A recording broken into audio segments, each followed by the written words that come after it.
All right, guys, we're back and we're very excited for our special guest this evening, Nick Murray. I think I actually met Nick through LinkedIn. I think that was the That first. is I Really? think so.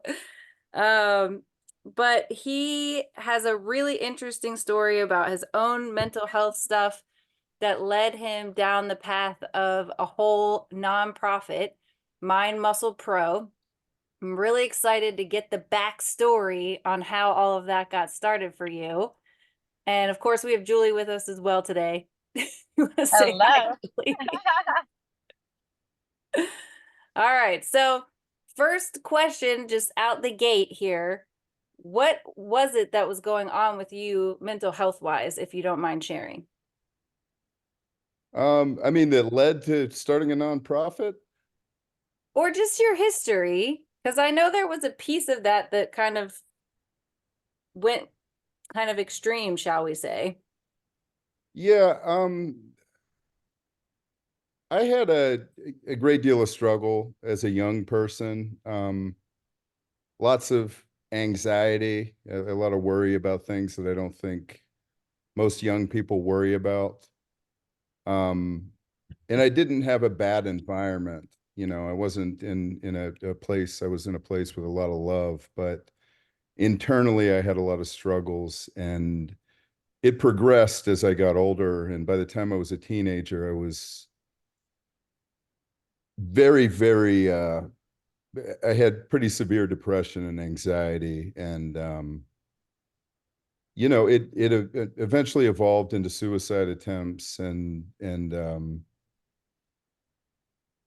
kind of a feeling that I was too broken to fix. I hate it when people use that word broken. So I many do. of my clients To use be that. honest with you, we're trying to correct that. I don't like that.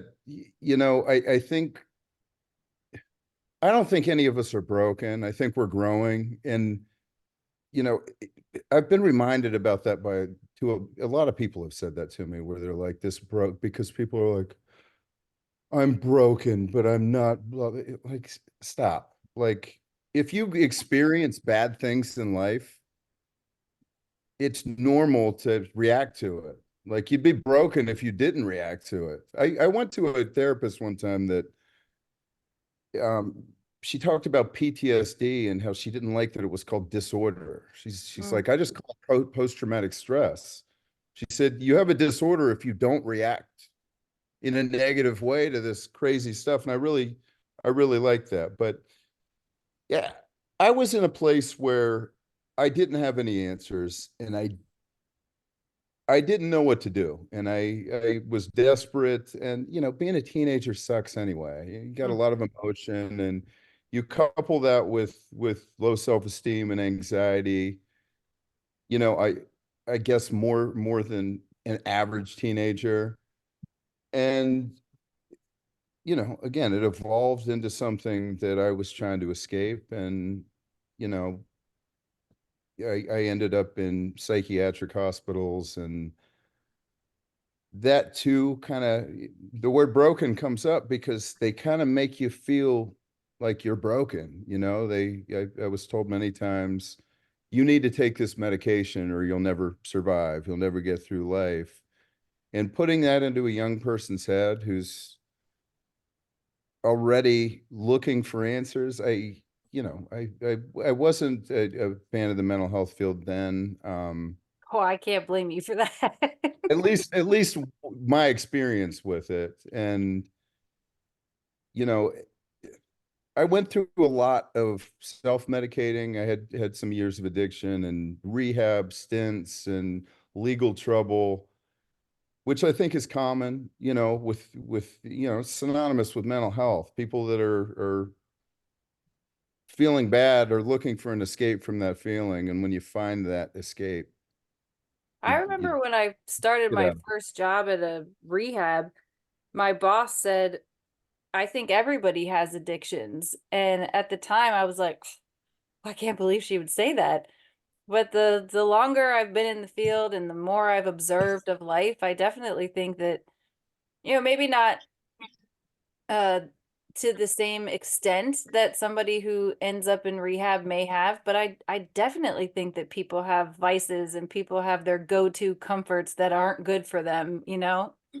Absolutely. I couldn't agree more. And I like that you said, it wasn't your, I assume you were implying that it wasn't your parents that was the issue growing up, because we don't need to have a traumatic childhood in order to end up with anxiety and depression. Yeah, and it's weird as we continue with the interviewing of people. I've had some weird thoughts about that because my dad did leave when I was young, and I think a lot of therapists have looked to that for like that's the problem. And I've processed that, and I hadn't talked to my dad in many years, and we came to some peace, but I agree. I don't think it has to be, you know, I did have I did experience some things with police and in psychiatric hospitals that were traumatic, but the roots of my mental health issues, I believe whether a therapist said it's because your dad left or not, I believe that it was internal. I was very loved. I mean, my mom and stepdad and not just my immediate family, but extended family, we're very open people. We talk about our feelings. There wasn't a lack of that. And I think people expect that when they ask me about my story, they're like, what happened? And I'm like, I don't know. I think I just was sad and got stuck in that place where, that's another part of it too. I think for me, and I can only speak for me, I got very stuck in a place of feeling sorry for myself. And you get stuck sometimes in this negative, like everything in the world's out to get me. And oh, you kind of get on a pity potty, and you almost it becomes so normal to you that you don't know any other way. It's strange, and it's hard to snap out of that. So, and I've met a lot of people through this project that are kind of in that place, and it's difficult to navigate because it's not because they're pathetic or because they're, attention starved. It's because they're stuck in that mindset, and they found a comfort in it in a way. So, I think for myself, you know, it became really it was an accident. The Mind Muscle Pro thing, my therapy, I was forced to be on medications.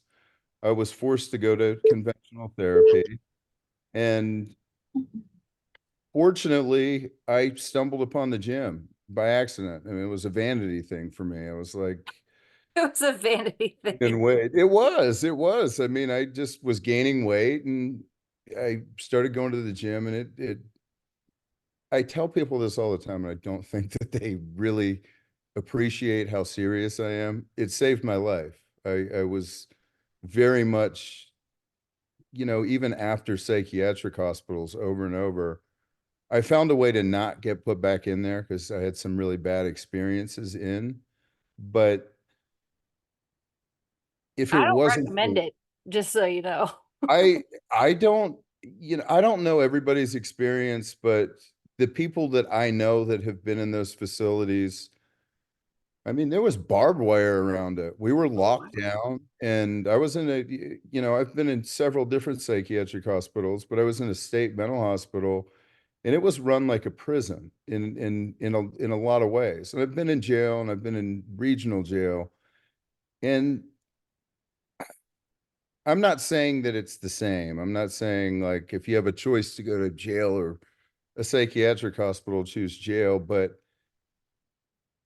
I definitely had experiences there where I felt like I was being treated like a criminal. I had experiences where I was attacked by staff when I was in a very low point. And, that's why Mind Muscle Pro exists. I've been very lucky. I've found a way to navigate life and find real happiness and peace without medication. And there was a lot of anger that still existed from the experiences I had in the mental health field. And that's why I created Mind Muscle Pro. I wanted to, you know, connect some people with the potential for something different that they might not have experienced before they could help them. And I've really been humbled and amazed and feel very blessed that we've connected with so many people like you. And that's what it's become. It's become like we like to think of ourselves as like we're promoting people in the mental health world that are doing good things. I mean, that's how I met you.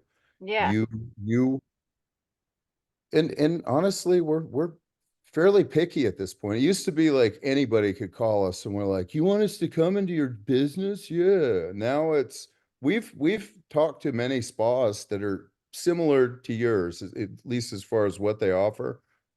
We didn't want anything to do with them. We immediately connected with you. When we spoke initially, I knew you were our kind of people. And when we spoke to you for our interview, we're like, yes, this is it. And the universe tends to do that, I think, if you follow your heart, not to sound corny, but it connects you with the right people. And we absolutely felt that with you, that it wasn't just a business for you. You have a background in mental health, and we could tell you were genuinely like you love helping people. We could Hmm. feel that as soon as we met you. So it was dope.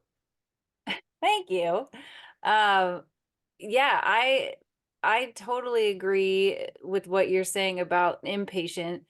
For me, what I tell people is like, if you really feel like you can't help but to hurt yourself, okay, then go to the hospital. But they're only going to keep you three three or so days, and they're going to mess with medication, and then they're going to let you out. And sometimes that's enough of a shakeup for people that they're like, oh man, what was I thinking? And it kind of like gets them out of their head a little bit in that stuck place that you're talking about. So that's really, to me, the only benefit. Um, Otherwise, yeah, it can be almost a traumatic experience, or actually a traumatic experience for people. And what you were saying about the state-run hospital, I remember looking the state hospital up at some point, and I think the majority of the people there are people who were sentenced to prison and they got sent to the state hospital instead. You know what the funny thing about that is? The people that I connected with most were eh, that was a time in my life where I was doing a lot of self-medicating and I was a criminal. Like I was selling a lot of drugs. So the people I connected with were the young people in jail that tried to kill themselves and ended up where I was. And eh, you know, I don't think people don't really have a good perspective of what a psychiatric hospital is, I don't think. I mean, they've seen One Flew Over a Cuckoo's Nest, or what was it? The one with Angelina Jolie, Girl Interrupted, is that what Oh yeah. really? And there are some truths in those movies. There are, but like I was in for months and months in state mental hospitals, and I know a lot of people that have done the 72-hour thing. Yeah. And that is a thing that I think that, people make a hasty decision. Like a lot of people I know that have been in there, they went through a really bad breakup and they just like freaked out. Mm, yeah. And I also know some people that have had some real scares that were only in for 72 hours. But I think I felt like I was sentenced. I mean, the first time I was in a psychiatric hospital, I didn't know where I was. I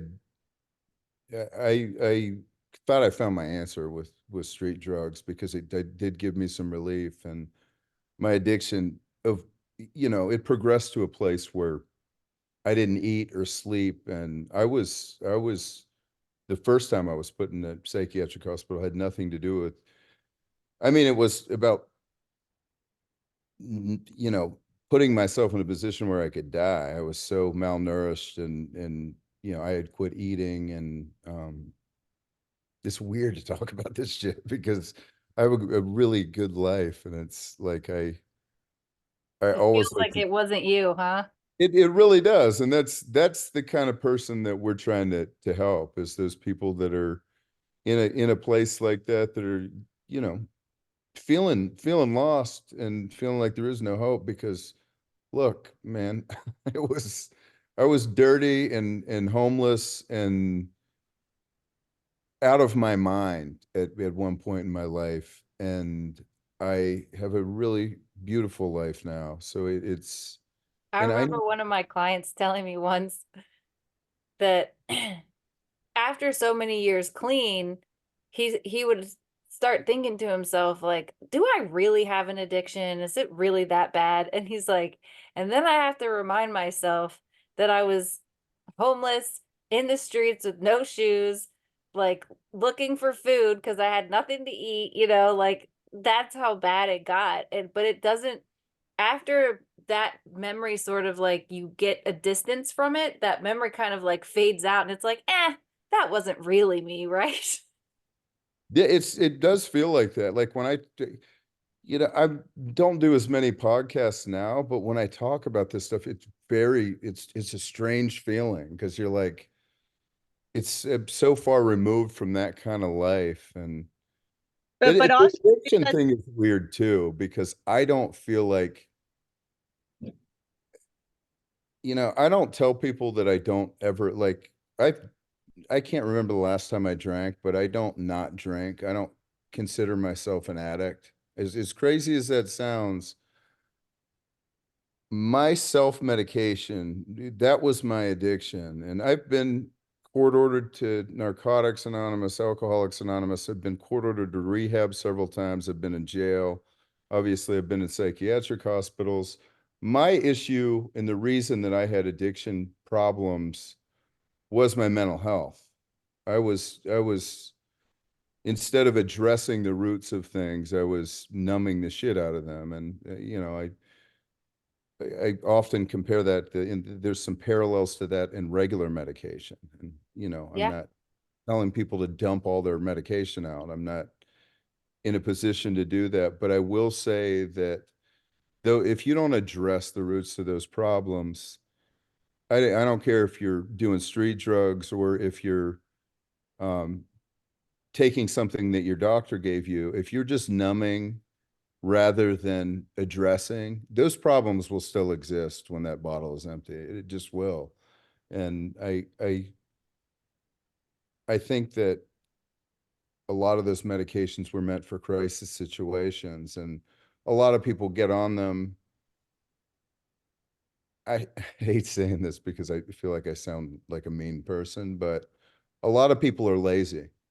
And if you're not willing to put in some work to address trauma and heal what you've been through, you know, you're not going to get the results. Just like with me in the gym, when I trained people in the past, if you don't show up and put in work, you're not going to get your abs or your big biceps or whatever you're looking for. You're not going to lose weight. And it's the same with our mental health. We either put in work and realize that it's not an overnight fix, or we don't get better. And that's the sad thing, that there's so much promoted now that's these quick fixes and a magic pill, whether it's they have all these different what's the things they're using now, ketamine treatments, and I'm not knocking any of that stuff. I promise you that I haven't experienced a lot of that stuff.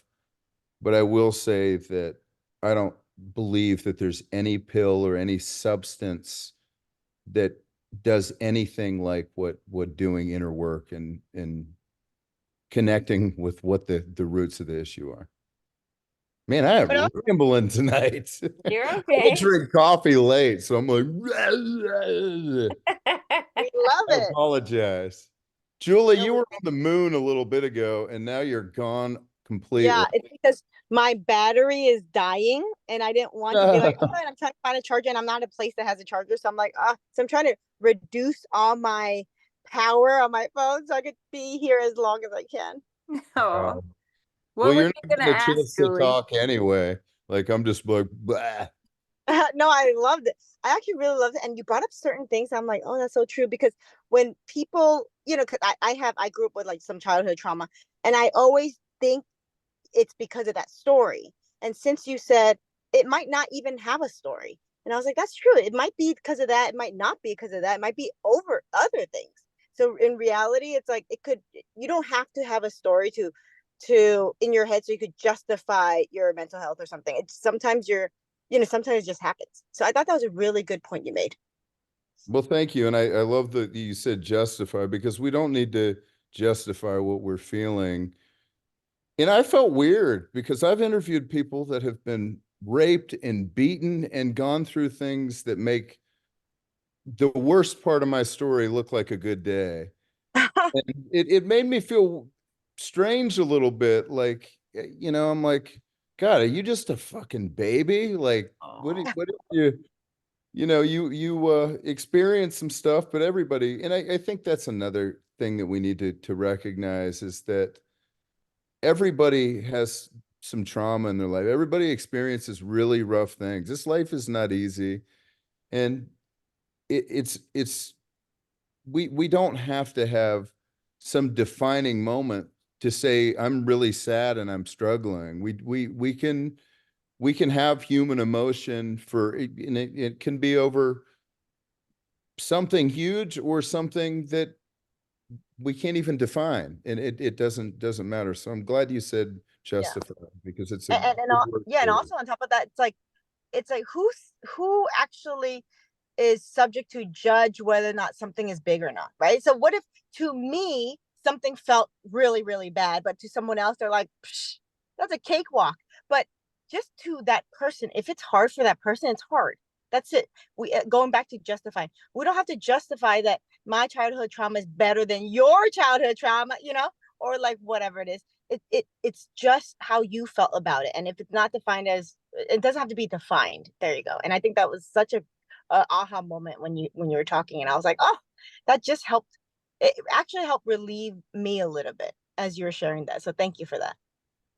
Yeah, and I I'm think you're making a good point about comparing stories too. Like there is no comparing it, because if you and I lived the exact same life, it would impact me differently just because I'm wired differently. And that's absolutely. how every human being is. So it used to crack me up at the rehab because people would say, well, if you're not an addict in recovery, then I don't want to hear what you have to say. What are you going to tell me? And my response was, well, what does your cancer doctor tell you about cancer? I mean, just because they didn't have it. And what if I did live your exact same life? What if I did have your addiction? What works for me might not work for you. And that's actually one of the things I don't like about AA or NA or whatever, that people, sponsors, get this idea that this is what worked for me, so this is what you need to do. I think people think, look, I've seen NA and AA help people. I hated it personally. I thought it was a weird little, it was it's funny that Julie said, like, comparing stories, and you did as well, because when I was in those, I had to go to a lot of those meetings, and I was put in AA meetings, mandatory AA meetings, for a long time when I wasn't a drinker. I was like smoking weed and doing, they're like, you're in denial. And I'm like, No, I'm not. I don't care about alcohol. And it's like these, but they were very much in that mindset of like, you've never had it worse than me. And I'm like, okay, cool. Your story is more sad. And I've seen that in the mental health world too, and somewhat on these podcasts, where it's like these people are trying to one up each other, and like, what are we doing here? Like, Mm-hmm. I don't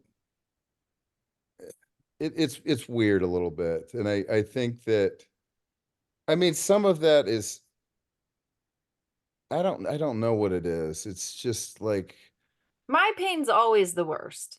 That's what yeah, it is. that's the thing. And in thinking with that, it's like in that mindset, it's a very, I don't know, arrogant way to think, like that no one else could ever experience, has been through. No one has. You're right. We're all unique. We've all experienced different things.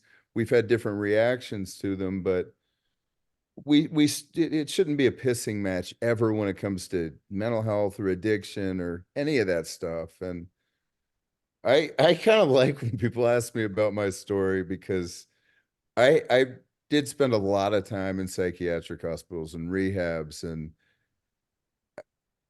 it's always assumed like people are like, what happened? And I'm like, I don't know. My mom hugged me all the time and told me I was great.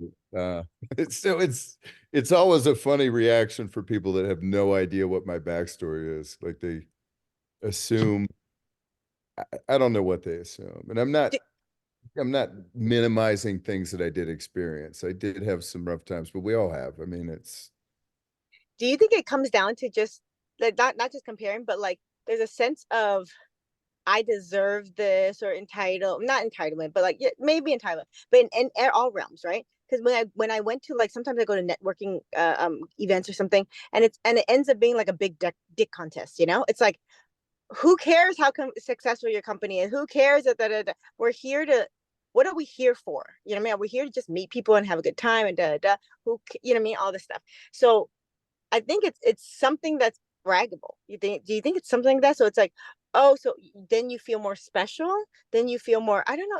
Is there something that we're a lot chasing of like it's ego. I mean, there's a lot of it's very weird, and we've had this discussion before. We had it on our podcast not too long ago about why people are wired in this me way, and that there's people have these narcissistic tendencies, not just in relationships, but in general, where they're all that matters, and they're not able to, if something doesn't have anything to do with them, they don't.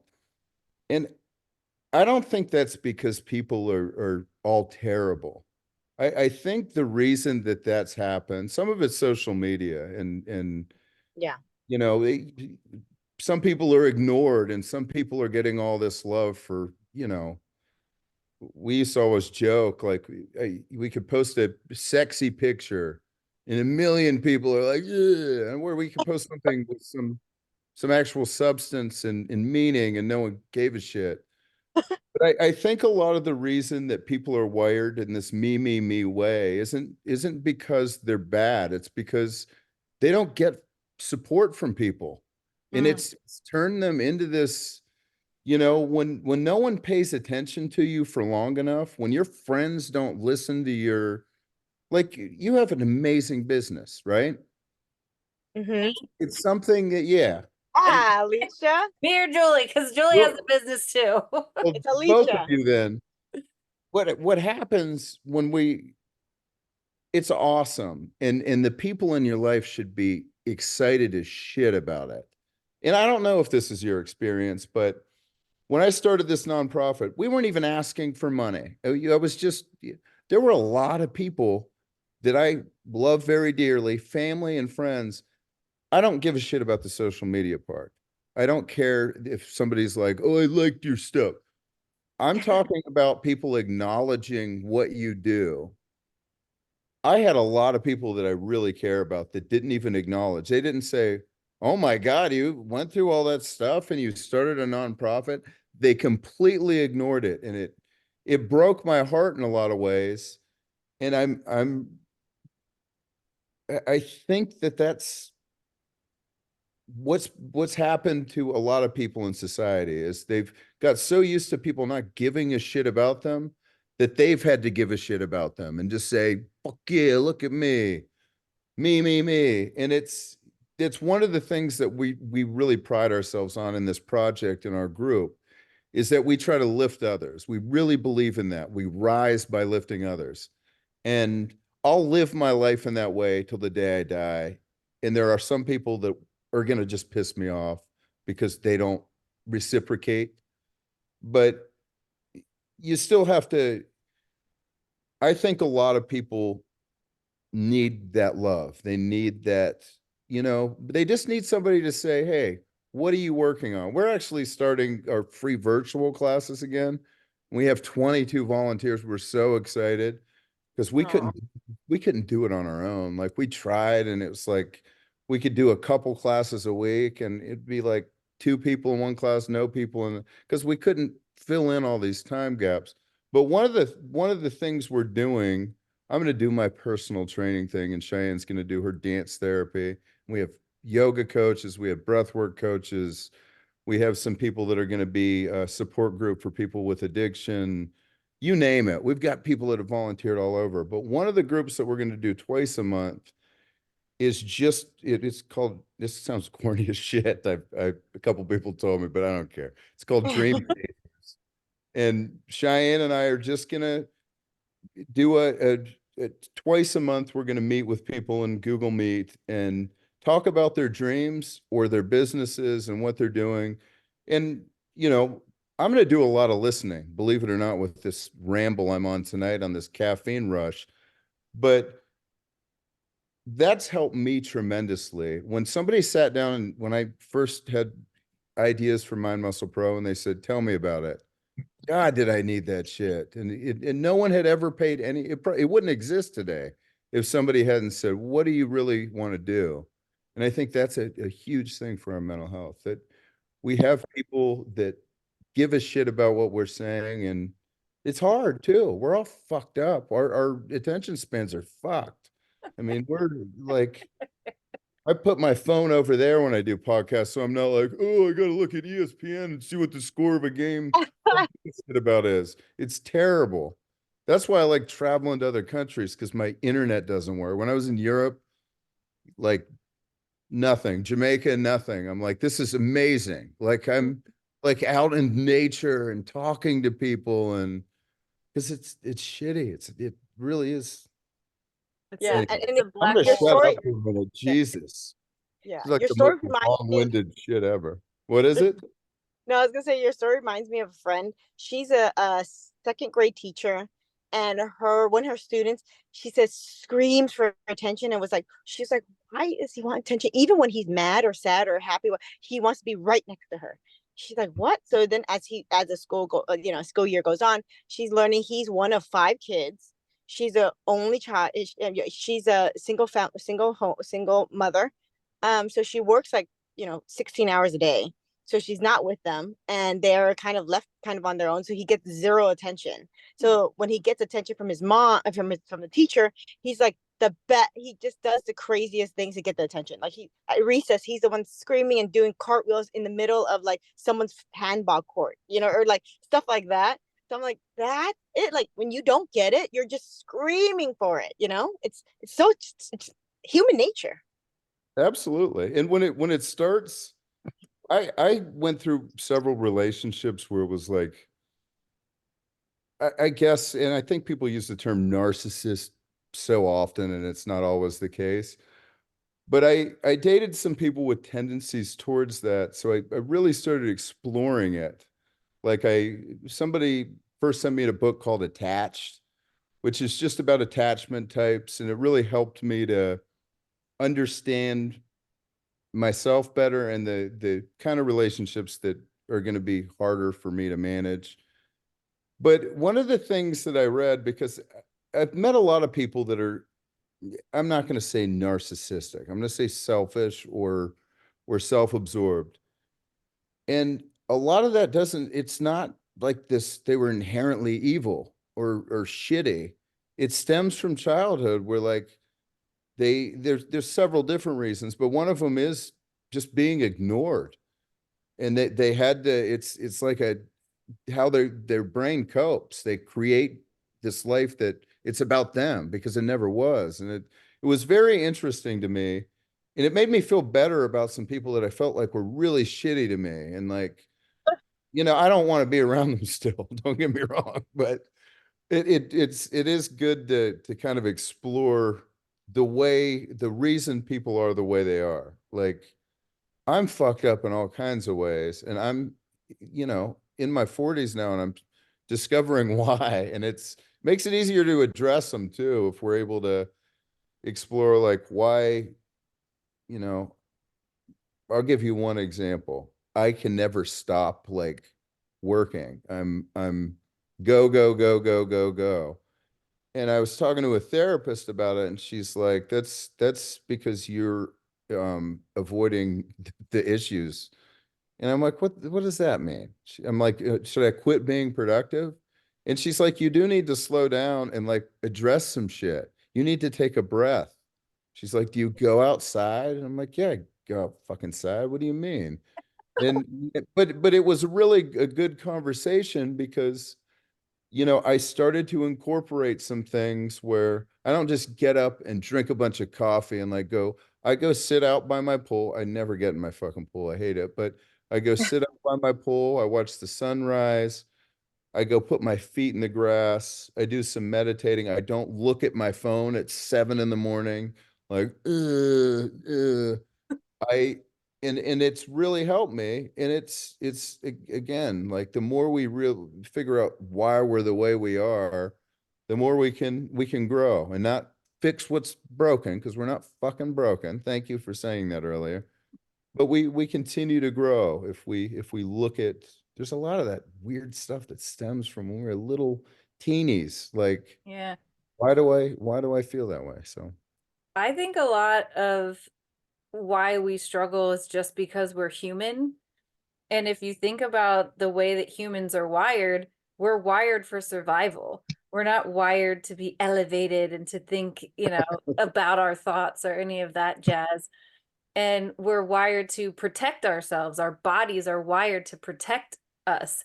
So, you unconsciously wanting to work all the time to avoid certain things is your body trying to protect you. It's like, hey, Nick, you got to get back to work, buddy. We don't want to be thinking about any of this stuff. absolutely. So, and the selfishness is the same thing. I mean, we're all selfish in to varying degrees, but we're selfish because our world and our survival does revolve around me.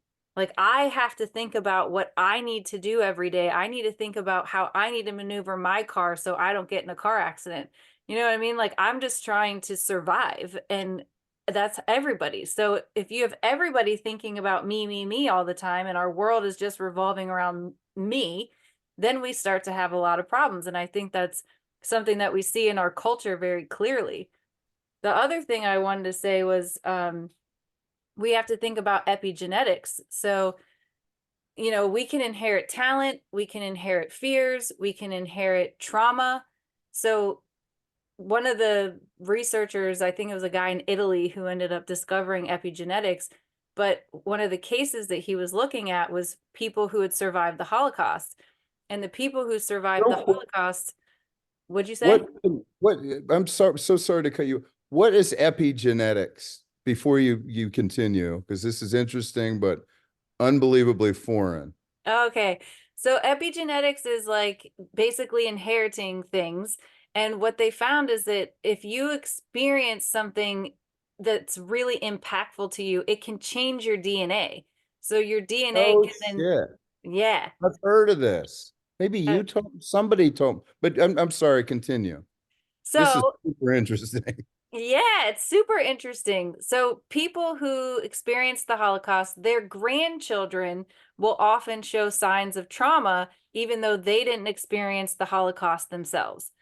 So, it's very interesting, but it makes sense because, like, let's say your dad was an amazing painter, um, you might inherit the skill of painting and didn't put in as much effort because it just came natural, right? And most people do have natural talents of sorts um, that we tend to inherit from our family members. So if that's the case, why couldn't we inherit anxiety or depression or whatever? And when I was in school a long time ago, they told us that bipolar they knew was genetic and they knew that schizophrenia was genetic. Now they know that there's a genetic component to all of it, anxiety, all of it, phobias. Sometimes people have weird phobias. All of that stuff can be traced back through family members. So, and when you have a child, you have a billion different possible genetic combinations. So you might not fit in with your immediate family. You might be more like crazy Uncle George or whatever. I'm certainly more like crazy Uncle George. Oh, But a lot of times, like, I've worked with people who are like, everybody in my family is so great. Where did I come from? And it's like, my yeah, sister and I talk about that all the time. We're both like, we have so many people in our family. Like I have a, one of my uncles was a brain surgeon. He's retired now. One of my uncles is an aeronautical engineer for NASA. Brilliant, brilliant people, like across the board too. And me and my sister, and I'm not knocking myself, but me and my sister are like, wait, I was having a conversation in the last family reunion with two of my cousins and one of my uncles, and they were talking, it might as well have been a foreign language. And I'm like, the things that they were talking about, and then they're looking at me like I'm like, I like football and beer. I had no idea. I'm like, I don't know, guys. Yes, I also can talk. And it was, but it is wild that epigenetic, when you come on our podcast, will you talk more about that? Yeah, absolutely. Because I feel like I have kind of heard of it now that you've just explained it a little bit, but I like it, it does make perfect sense that other things can be passed down too. Like it Yeah. really does. We want you to come in person to ours. Oh, I'll do that. Cool. We just got to get Lacey lined to back up. I don't like hosting it, so I'm not. Oh, I'm good. on there sometimes. Like I'll come in and like cuss a little bit and say some crazy stuff, but Spice it up. it's really fun for me to be behind the camera and to have other people kind of doing their thing. It's Heck yeah. There's two other things I was thinking. One, um, was what you said about the universe and following your heart. And I really think that that plays a big role in things because that kind of goes back to that mindset thing that you were talking about as far as like getting stuck in a way of thinking. And I think that that's true for a whole lot of people. And I think that being able to imagine that things could change and be better is really important for people to get better because when people are stuck like that, they don't think it's ever going to get better. Mhm. And they have all this evidence that they've collected over the years or however long they've not felt well that they are like, see, look at this. There's no way that this is going to get better. It's always been the same. It'll always be the same. But when you really start to let yourself dream, like you were talking about, and I feel emotional just even saying that, um, then I think you have a bigger opportunity to heal because then you start to believe that, hey, maybe there is a chance this is going to get better. Maybe there is a chance that my interactions with people won't always be the same, you know? I absolutely agree, and I think that's one way that we can help people. I posted a video like 2 years ago, and something that I still do on a regular basis. Some people think this is weird as shit, but it is what it is. Is I talk to people a lot. I work with thousands of people at the casino, but I ask people that are acquaintances and even strangers sometimes if we're having a conversation what their dreams are. I know that sounds strange, but I really wanted to see what the reaction was because when somebody asked me that, it evolved into a nonprofit that, even though we don't make any money, we feel like it's been a really great success. So when I ask people that, almost 100% of the time they light the fuck up. And it becomes very evident that they don't have people in their lives that are asking them questions like that. Well, certainly not strangers, but even, people in their immediate life. And I think that's a way that like we can really bring some light into people's lives is just by talking to them and listening to what we'd love for you to come to that sometime when you have a chance to. We're going to have like guests like Lacey. We're going to ask Lacey to do it because her and her husband have businesses.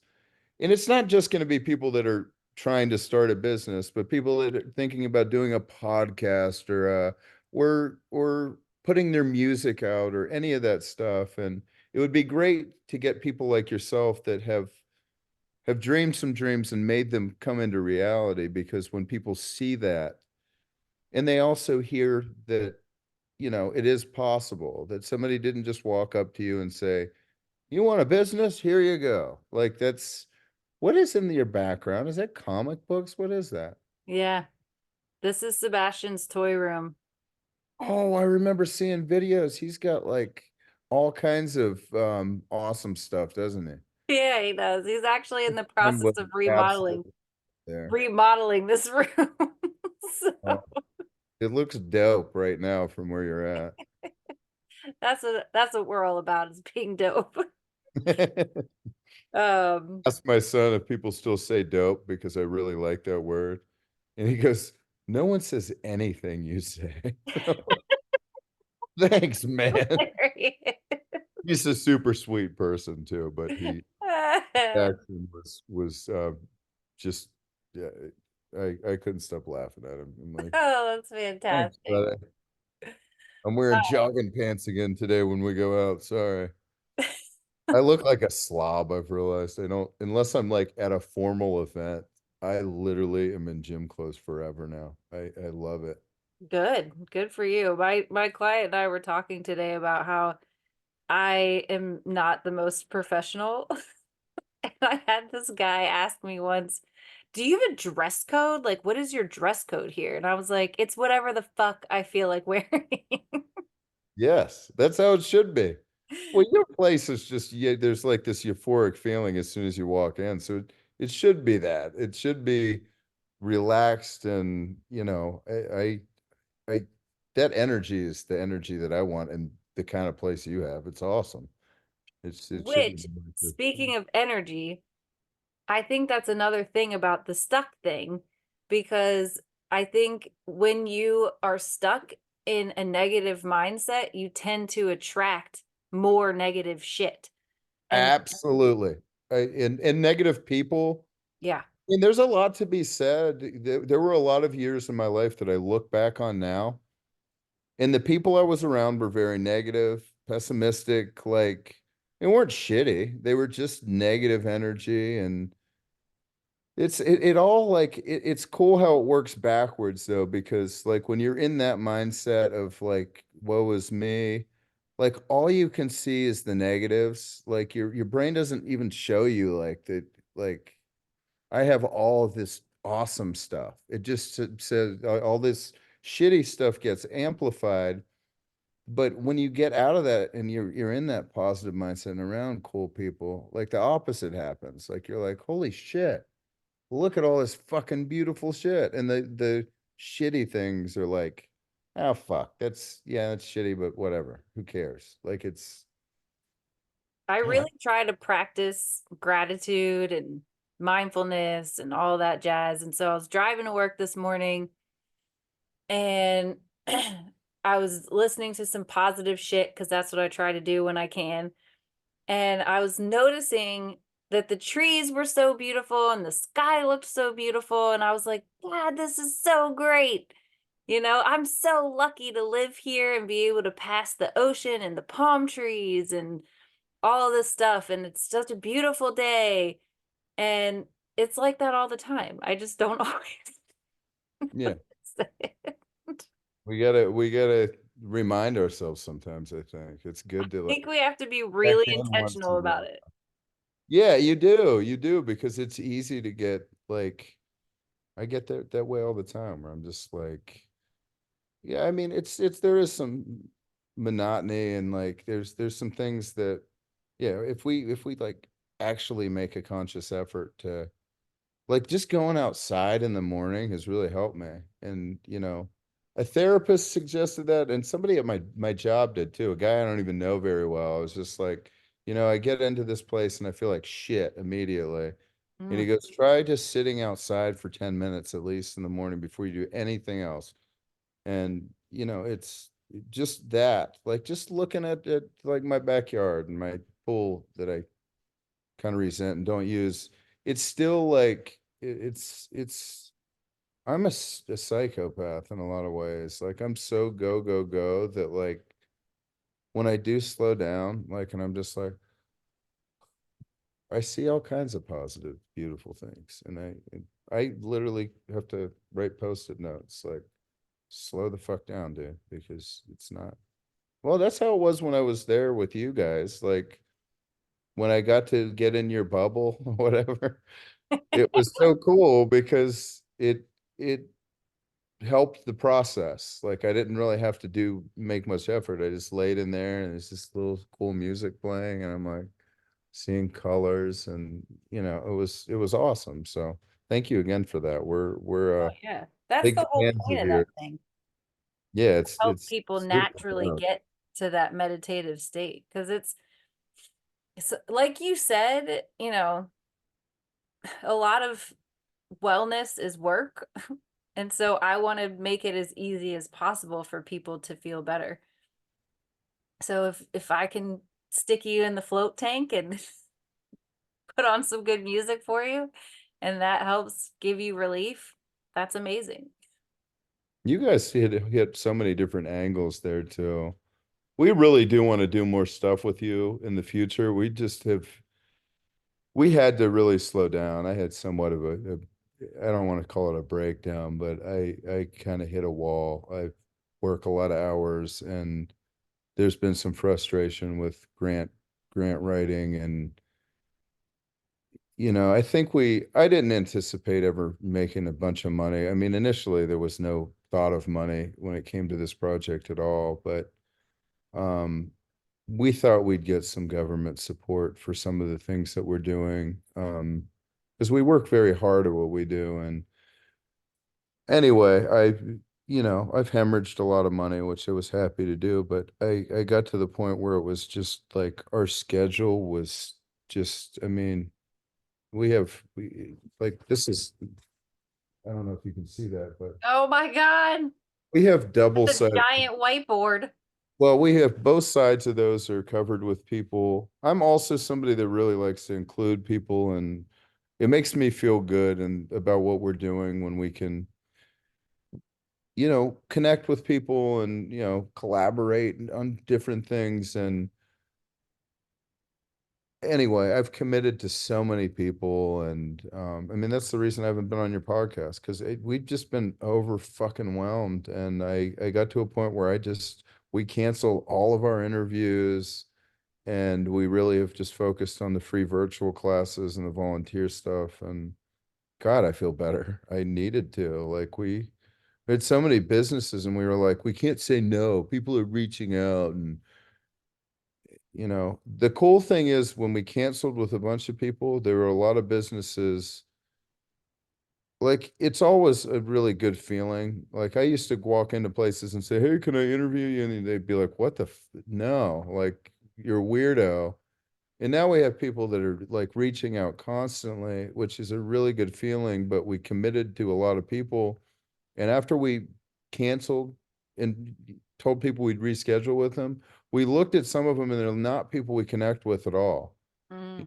They're just trying to, it's not like you or some of the other places that we've went to some MMA gyms and a million different kinds of businesses that we really felt their heart and like you. But there's some of these people that were like, why did we say yes to them? We're not doing it. And Cheyenne's like, well, what are we gonna do? We told them we would. I don't give a shit. What are they gonna do? Like, you're I not getting always a think free about ad this. anymore. Like, I'm not gonna be mean, but if they ask, I'm gonna say, look, we looked at what you do and we think you're just not what we're trying to promote right now. I mean, we don't have some binding contract. We don't charge anything. So yeah, what are they gonna do? Yeah. I think Mean mug us? I was telling a client today, we were having a conversation about all the possibilities that exist. And I told her when I first started in business, I started trying to expand my thoughts about all the possibilities that existed.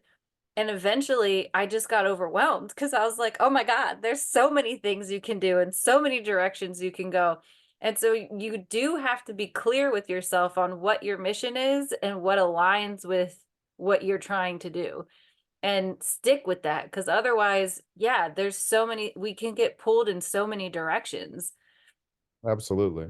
And this is the kind of conversation we want to have in our little, every time I say it, I laugh because somebody said that's so corny for the name. It's Dream Chasers. Like, ooh. I'm I like, love I'm it. leaving it. I'm leaving it just like that because I think it's funny. But these are the kind of conversations we want to have with people because it's, I mean, you've done a ton though. You guys do all kinds of shit there, and it's cool to see somebody that's created something like you because it, and obviously we're completely different worlds. We're in a lot of ways, we're a nonprofit. We don't have services, but we still love the idea of incorporating a lot of different things. So it's cool to see people that have had success with that and Well, that's what I love you're about not your losing concept your too. mind too. Like, say that again.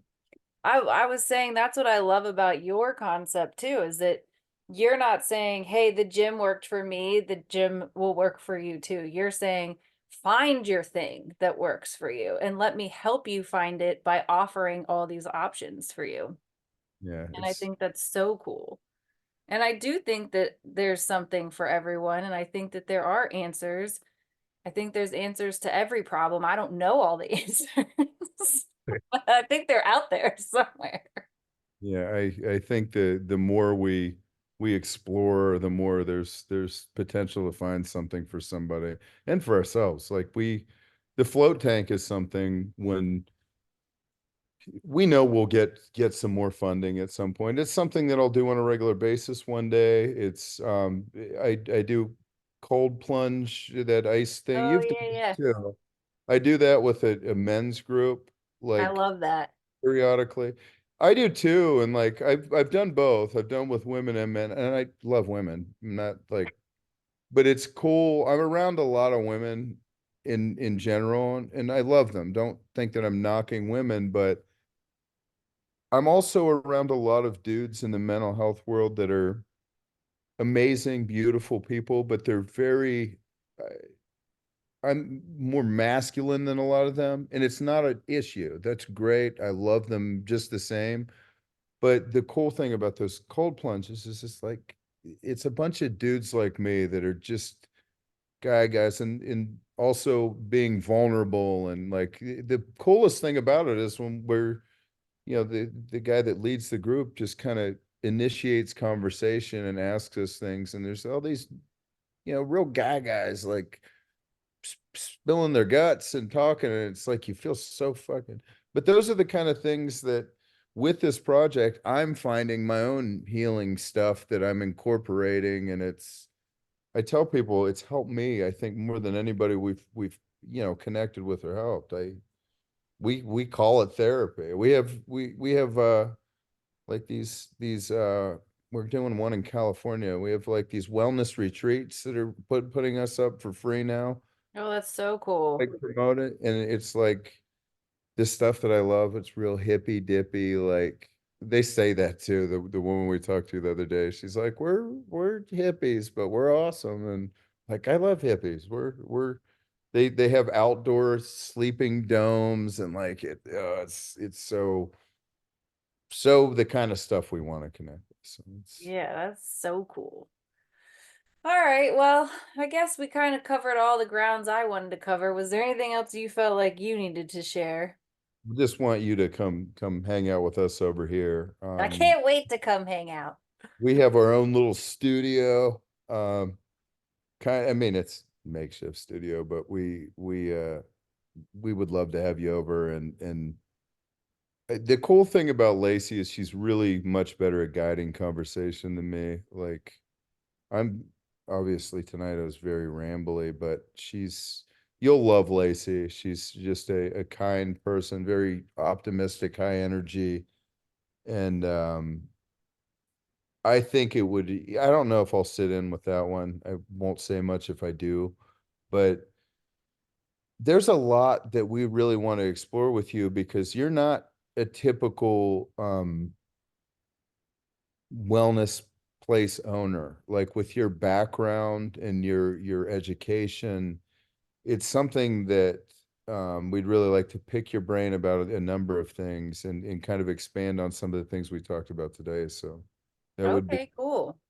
we have to connect with her and see what her availability is, and we'll figure out a time that works for you as well. We usually we don't have a lot of time for this podcast. So what we usually do is we'll find one day in every couple months and we'll do several in that day or that couple days. So Oh, that's cool. we'll absolutely be in touch about that.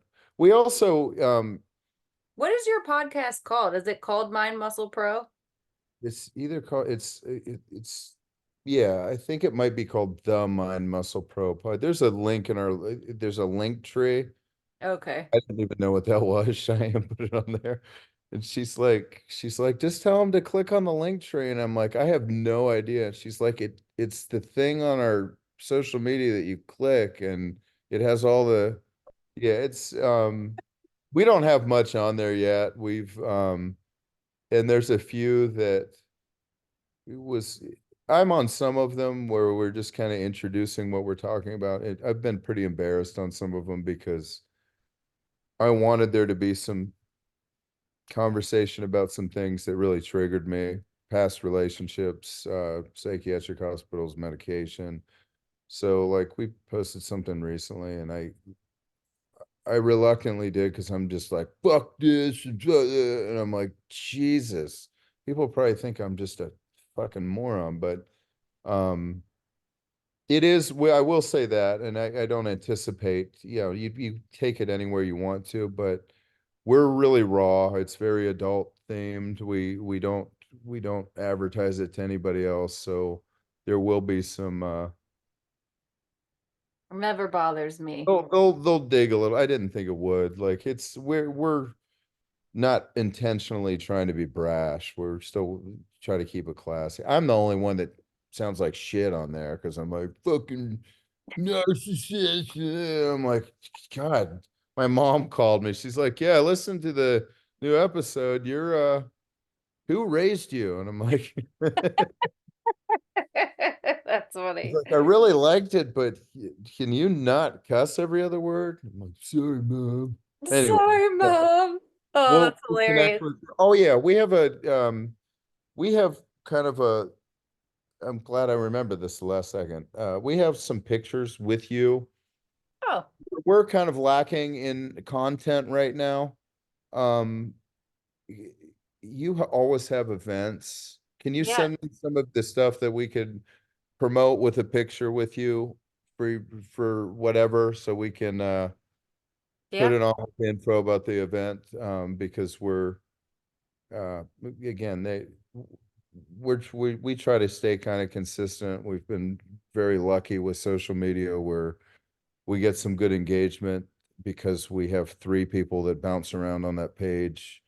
I was fucking going nuts with that shit. And no one I else answered remember it. when we met, you were like, "Ah, I'm so tired of being on camera. I'm so tired of social media." Well, I mean, it gets, yeah, it literally was making me sick to my stomach. Like I didn't want to get on, and it's not because I'm not, I love a lot of the people on there, but it was like I felt like I was a robot. Like I'm like, scroll. Anyway, yeah. Send us whatever in the next what you have going on over the next couple weeks, and we'll promote it with a post and collab with you, and you can accept if you want. But we're All yeah, right, cool. we saw a couple cool pictures of you, and I'm like, oh, we took a bunch of pictures with them. They probably thought we were crazy. They're in like different locations. I'm like, I why are I these do all remember over? you Like being we like, were "Oh, I upstairs, don't like this one. downstairs. Do another one." Yeah, that's Hard Rock did that to me. I was never like that. I used to never post before I was a Hard Rock person, like promoting for them. I hated, like I'd post every 2 months and I'd be like, God, I'm such a weirdo. I post so much. And now it's like, I don't, You thought that was weird. now I'm a psychopath. Anyway, thank you so much for having me and Absolutely. staying Thank connected you. with us. And we're really looking forward to the future and all the things we can do together. We will create some events at some point, I think. I really believe that we're supposed to have a lot of local people. I'm catching up financially to where I can take some real time off again this summer, and then we're going to really try to connect with you and some other people in the community, and hopefully we can all come together and do some And we're cool. gonna get you some grants too. That is I had a client who wrote grants, and he was like, there's nothing that makes you feel more rejected than grant writing because you get more no's than anything, but you also are refining your skill and learning the pitch and all of that jazz. So you will We've get we've there. we've started to feel like we're getting closer. We've got some really good responses. It's a little disheartening, honestly. Like there's like NAMI and those places that get this giant funding. I'm not And knocking, then they trying to distribute knock. $10. Well, they, like them, for instance, until 10 years ago, they were fully funded by Big Pharma. Like they're under that umbrella, and people don't understand. Like they're like, why are they getting all this funding? And I'm like, look, they do the conventional thing. We don't. We're talking about holistic shit. We're talking about, Yeah, people don't like and that. That's a good point. they want, and we've seen a lot of little nonprofits that, and I'm not, I'm happy for them. They're nice people, but we're like, dude, what we could do with 5 grand is fucking phenomenal compared to like this patting each other on the back bullshit these people are doing. We're like, what is this? Like, Uh, anyway, I can go down a dark road with that, so yeah, I'll it's leave it that is it, alone. it is what it is. We're trying to just focus on the good things, and Yeah, the right things will happen when they should. And I I've do agree with been that. shaking around this whole It's all good. I anyway. thank you so much. It seems like Julie's phone did die, but I know that she was engaged in enjoying the conversation as well. And Julie loves a good aha moment. So I'm really grateful that we got to talk today and get some more of your background and your thoughts on things. And we will connect again soon. Absolutely, and we'll let you talk when you're on our podcast instead of me rambling on. Tell Julie it was really great to meet her, and I appreciate you guys so much, and looking forward to the future. All right. Talk to you soon, Nick. Thanks so much. Bye.